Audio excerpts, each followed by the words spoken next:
Dalam nama Bapa dan Putra dan Roh Kudus. Amin. Salve saudara-saudariku seiman, Dominus Nobiscum.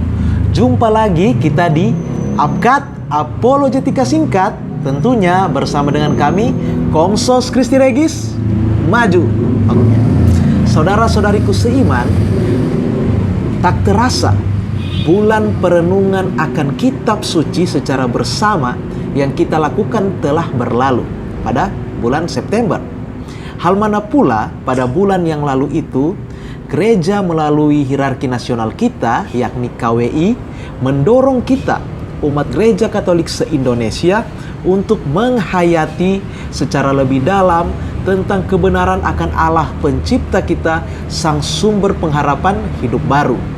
Pada bulan yang baru ini pun, kita tahu bersama bahwa bulan Oktober adalah bulan di mana gereja Katolik menetapkannya sebagai bulan Rosario.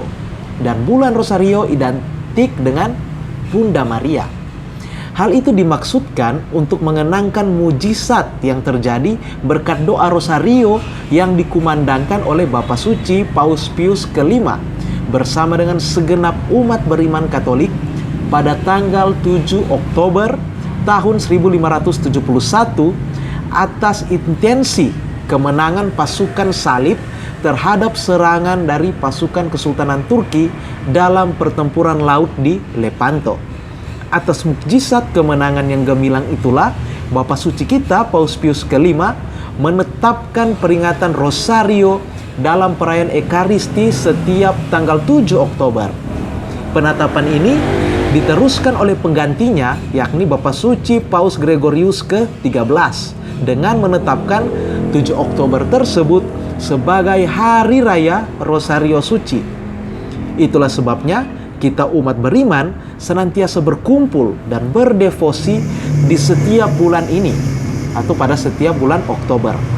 Namun, saudara-saudariku yang terkasih, seiring berjalannya perjuangan gereja Katolik sebagai gereja Kristus sejati di dunia ini, lahir pula tantangan-tantangan teologis, bahkan serangan yang mengatasnamakan Alkitab dan yang mengatasnamakan kekristenan untuk menyerang praktek-praktek devosional kita kepada Sang Bunda.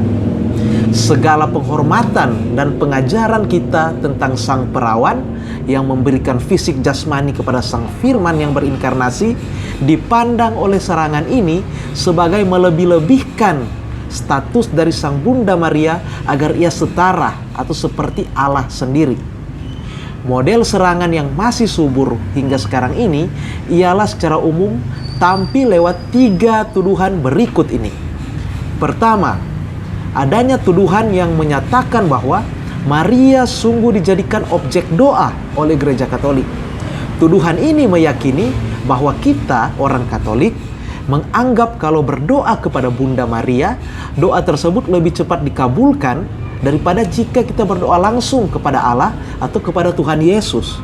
Apalagi menurut tuduhan ini, kalau Alkitab tidak pernah mengajar untuk berdevosi kepada Maria.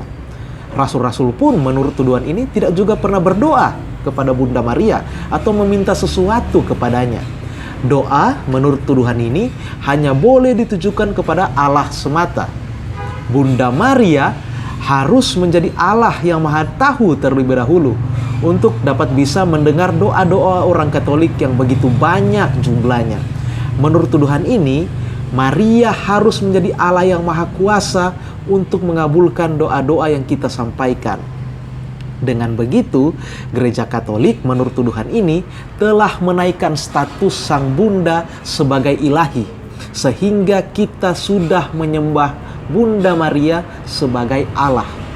Padahal menurut tuduhan ini, Alkitab secara jelas melarang penyembahan pada manusia, apalagi kepada malaikat, sebagaimana ayat-ayat berikut ini.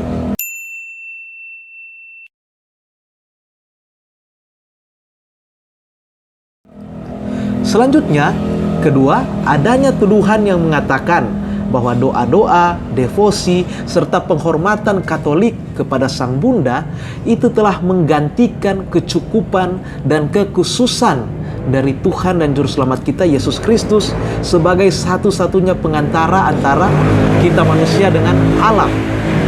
Sebagaimana yang tercatat di dalam 1 Timotius 2 ayat 5 dan 1 Yohanes 2 ayat 1-2 yang sungguh menunjukkan bahwa Tuhan Yesus adalah satu-satunya pengantara Allah dan manusia menurut tuduhan itu. Tuduhan ini juga mengatakan bahwa karena itu jelas Bunda Maria bukanlah pengantara, karena satu-satunya pengantara hanyalah putranya Yesus Kristus. Tuduhan ini bahkan memberikan tantangan bahwa jika Bunda Maria mau dijadikan perantara oleh Gereja Katolik, maka Bunda Maria haruslah seorang imam. Atau dengan kata lain, Bunda Maria harus merupakan seorang imam yang mempunyai kurban atau sacrifice, yang mengorbankan sesuatu dari dirinya, sebagaimana Yesus Kristus mengorbankan nyawanya. Sehingga Bunda Maria bukanlah sama sekali perantara, karena dia tidak pernah mengorbankan apapun. Dan ketiga, serangan mengatakan bahwa status atau eksistensi Bunda Maria di dalam doa-doa Katolik itu sama sekali tak pantas untuk dijadikan objek dalam doa atau devosi. Karena menurut serangan ini, Bunda Maria itu sudah mati.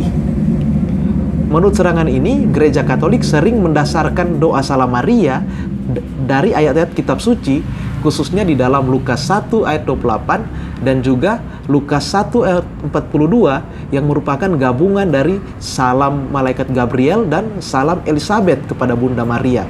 Tetapi menurut serangan ini, Bunda Maria di dalam ayat-ayat tersebut adalah Bunda Maria yang masih hidup. Sedangkan sekarang Bunda Maria itu sudah mati. Maka, saudara-saudariku seiman, sebagai anggota dari Gereja Kristus yang satu, kudus, katolik, dan apostolik, bagaimanakah kita, khususnya kita yang adalah kaum awam, mampu memberikan jawaban sekaligus meluruskan 3 tuduhan yang tetap aktual tersebut? Check it out.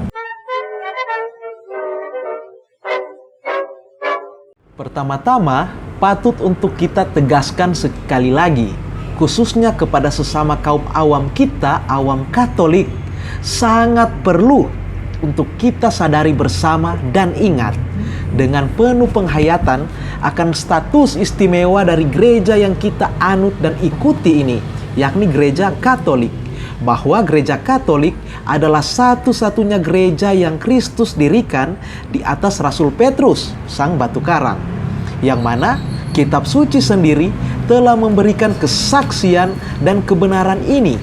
Maka jika kebenaran Gereja Katolik disaksikan dan diwartakan sendiri oleh Alkitab, apa yang di dalam Gereja Katolik termasuk ajaran-ajaran dogmatisnya, praktik-praktik kerohanian atau devosionalnya atau praktik liturgisnya yang resmi dan normatif adalah sungguh-sungguh benar dan otomatis lurus sampai kapanpun, termasuk ajarannya dan praktik devosionalnya seputar Sang Bunda, Bunda Maria. Ini kebenaran yang tak bisa dibantah. Namun, saudara-saudariku yang terkasih, kita perlu juga untuk menanggapi setiap tuduhan dan kebutuhan dari serangan-serangan yang mencoba untuk menguji kebenaran dan praktik-praktik devosional kita. Untuk tuduhan pertama, yang pada dasarnya menyebut kita telah menuhankan Sang Bunda sebagai objek dari doa, adalah tuduhan yang sama sekali tidak kena sasaran. Sekali lagi, itu adalah tuduhan yang sama sekali tidak kena sasaran, saudara-saudariku seiman. Mengapa? Karena Gereja Katolik secara faktual maupun teologis tidak pernah menjadikan Sang Bunda sebagai Allah, baik secara ajaran atau dogmatis maupun secara liturgis atau peribadatan. Mengenai Allah sendiri, Gereja Katolik sepanjang masa melalui kredo atau pengakuan iman para rasul tetap mempertahankan dengan teguh dan kokoh, menyerukan dengan hikmat akan Allah Tritunggal sebagai satu-satunya Tuhan yang Maha Esa, sumber segala sesuatu. Juga dalam hal peribadatan yang menjadi bentuk sekaligus saat dari penyembahan tertinggi kita Gereja Katolik ialah perayaan Ekaristi. atau yang biasa kita sebut dengan Misa Kudus. Dan bukan sama sekali devosi kita kepada Bunda Maria. Artinya, penyembahan tertinggi Gereja Katolik bukanlah devosi, melainkan misa. Ekaristi adalah sumber dan puncak seluruh kehidupan Kristiani, sebagaimana yang tercatat di dalam Katekismus Gereja Katolik nomor 1324, dan Ekaristi diartikan sebagai hakikat dan rangkuman iman kita, sebagaimana yang tercatat di dalam Katekismus Gereja Katolik nomor 1327. Di dalam Ekaristi, gereja sungguh-sungguh menyembah Allah Tritunggal, terutama Sang Kristus yang hadir di dalam rupa roti dan anggur. Maka, saudara-saudariku yang terkasih, objek penyembahan dalam Ekaristilah yang menjadi representasi dari penyembahan Katolik. Dan Bunda Maria sama sekali tidak pernah disembah di dalam Ekaristi. Maka secara otomatis sampai kapanpun Bunda Maria tak akan pernah menjadi ilahi di dalam Gereja Katolik, karena dia bukanlah objek penyembahan di dalam Ekaristi. Untuk itulah Gereja Katolik sebagai sang penentu kanon Alkitab menyadari adanya dua macam tingkatan perbedaan sikap kesalehan di dalam kitab suci, yakni yang dikenal dengan istilah latria dan dulia. Latria itulah satu-satunya tindakan penyembahan kepada Allah yang seperti tercatat di dalam 2 Tawarik 7 ayat 3, 2 Tawarik 20 ayat ke-18, Nehemia 8 ayat 7, 1 Makabe ayat bab 4-55, dan lain sebagainya. Sikap itulah yang dipegang dan dianut oleh Gereja Katolik hanya saat di dalam perayaan Ekaristi. Sedangkan selain latria adalah yang namanya dulia. Dulia, Gereja Katolik menghormati para kudus, terutama Bunda Maria. Karena pengertian dulia sendiri ialah sikap penghormatan atau pengakuan atas status kepada entitas selain ilahi yang terdapat di dalam Alkitab. Itulah yang disebut sebagai dulia. Sekali lagi, dulia adalah suatu bentuk penghormatan. Contohnya adalah penghormatan para saudara Yusuf kepada Yusuf itu sendiri. Lihat kitab Kejadian 42 ayat 6. Dan kisah di mana Yusuf yang sujud sampai ke tanah untuk menghormati ayahnya, Bapak Yakub. Kejadian 48 ayat 12. Demikian pula Raja Daud sujud di hadapan Saul dengan berlutut dengan mukanya ke tanah. 1 Samuel 24 ayat 9. Nabi Nathan yang sujud ke tanah untuk menghormati Daud. 1 Raja-Raja bab 1 ayat 23. Demikian pula Absalom yang sujud ke tanah menghormati ayahnya Daud. 2 Samuel bab 14 ayat 33. Misalnya juga di dalam Perjanjian Baru ialah kisah bagaimana Cornelius sujud hormat kepada Rasul Petrus. Di dalam Kisah Para Rasul bab 10 ayat 25 sampai 26, dan Rasul Yohanes yang sujud hormat kepada malaikat surgawi sebagaimana yang tercatat di dalam kitab Wahyu. Saudara-saudariku seiman yang terkasih, tentu tokoh-tokoh saleh di dalam Alkitab tersebut tidak menyembah berhala, namun menghormati orang tua ataupun menghormati orang pilihan Allah sebagaimana yang dikehendaki oleh Allah sendiri. Oleh karena itu, penghormatan yang diberikan kepada seseorang karena keistimewaannya sama sekali tidak bertentangan dengan perintah Tuhan, karena yang mereka lakukan bukanlah latria, melainkan dulia. Selanjutnya, di dalam penghormatan atau di dalam dulia itu sendiri dibedakan antara penghormatan kepada pribadinya dan penghormatan kepada benda yang menggambarkan pribadi tersebut, yang disebut sebagai dulia relatif. Sekali lagi, dulia relatif. Salah satu contoh dulia relatif di dalam kitab suci adalah penghormatan orang-orang Israel kepada patung ular dari tembaga yang dipasang oleh Nabi Musa di sebuah tiang. Lihat Kitab Bilangan bab 21 ayat 8 sampai dengan 9, di mana gambaran tersebut kemudian digenapi oleh Tuhan dan Juru Selamat kita, Yesus Kristus, yang ditinggikan di tiang salib. Di dalam Injil Yohanes bab 3 ayat 14. Dulia relatif inilah dasar di mana gereja kita, gereja Katolik, terdapat yang namanya relik-relik atau patung di dalam praktik devosional kita, sebagaimana patung yang ada di hadapan kita ini. Selanjutnya, terdapat pula yang namanya hyperdulia. Ialah penghormatan tertinggi yang pernah ada di dalam dulia dan di luar latria. Sikap ini adalah sikap paling dalam dari dulia yang tak akan pernah menandingi latria. Itulah sikap terhadap Bunda Maria, yang mana keterpilihannya sebagai Sang Theotokos atau sebagai Sang Bunda Allah. Sikap-sikap keimanan dari gereja Katolik ini sebenarnya telah dijelaskan secara begitu baik oleh Santo Agustinus, Bapa Gereja, pilar kekristenan barat kita, yang tak lain juga merupakan figur inspirasi teologis dari para tokoh pendiri reformasi Protestan, sebagaimana Luther dan Calvin selalu menggunakan tulisan-tulisan Santo Agustinus. Santo Agustinus menyatakan soal sikap-sikap gereja Katolik sebagai berikut. Penghormatan kepada manusia yang disebut oleh Rasul Paulus di dalam Efesus 6 ayat 5 ketika memerintahkan para hamba untuk menghormati tuannya, dan yang dalam bahasa Yunani disebut dulia, itu berbeda dari latria yang merupakan penghormatan yang terjadi dalam penyembahan kepada Allah. Sebenarnya sebelum tuduhan ini lahir, gereja telah mengutuk sikap ekstrim terhadap Bunda Maria melalui tulisan Bapak Gereja kita yang terkasih, Santo Epifanius, uskup dari Salamis.